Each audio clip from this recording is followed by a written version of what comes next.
that is just not accurate. I was against it once it was finally negotiated and the terms were laid out. I wrote about that in... You called it the gold standard. Well, I hope... You called it the gold standard of trade deals. You said it's the finest deal you've ever seen. No. And then you heard what I said about it, and all of a sudden you were against it. Well, Donald, I know you live in your own reality, but that is not the fact. And look at her website.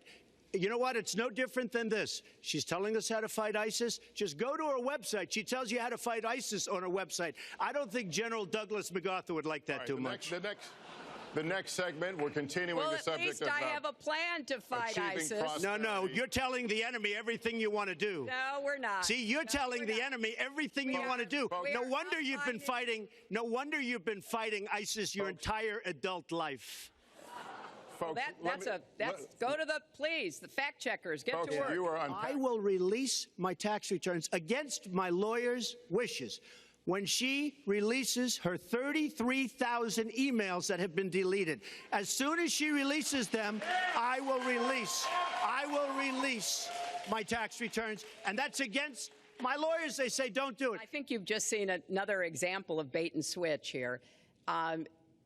For 40 years, everyone running for president has released their tax returns. You can go and see nearly, I think, 39, 40 years of our tax returns, but everyone has done it.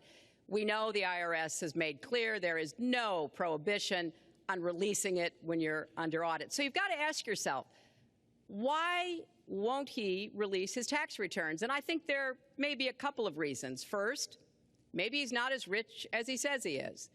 Second, maybe he's not as charitable as he claims to be. Third, we don't know all of his business dealings, but we have been told through investigative reporting that he owes about $650 million to Wall Street and foreign banks. Or maybe he doesn't want the American people, all of you watching tonight, to know that he's paid nothing in federal taxes, because the only years that anybody's ever seen were a couple of years when he had to turn them over to state authorities when he was trying to get a casino license, and they showed he didn't pay any federal income tax.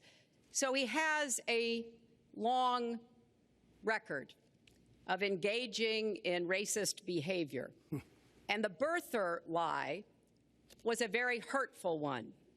You know, Barack Obama is a man of great dignity, and I could tell how much it bothered him and annoyed him that this was being touted and used against him.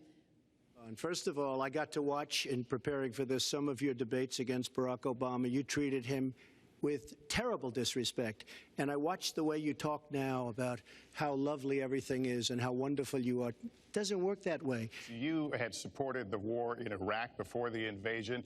What makes your judgment? I did not support the war in Iraq. 2002. That is a mainstream media nonsense put out by her, because she, frankly, I think the best person in her campaign is mainstream media. My question is, since you would you like to hear? Why is your war. Wait a minute. I was against the war in Iraq, just so you put it out. The record shows otherwise. The record does not show that. Why is your judgment? The record shows that I'm right. She doesn't have the look. She doesn't have the stamina. I said she doesn't have the stamina. And I don't believe she does have the stamina. To be president of this country, you need tremendous stamina. Well, as soon as he travels to 112 countries and negotiates a peace deal, a ceasefire, a release of dissidents, an opening of new opportunities in nations around the world, or even spends 11 hours testifying in front of a congressional committee, he can talk to me about stamina. The world, let me tell you, Hillary has experience, but it's bad experience. You know, he tried to switch from looks to stamina. But this is a man who has called women pigs, slobs, and dogs,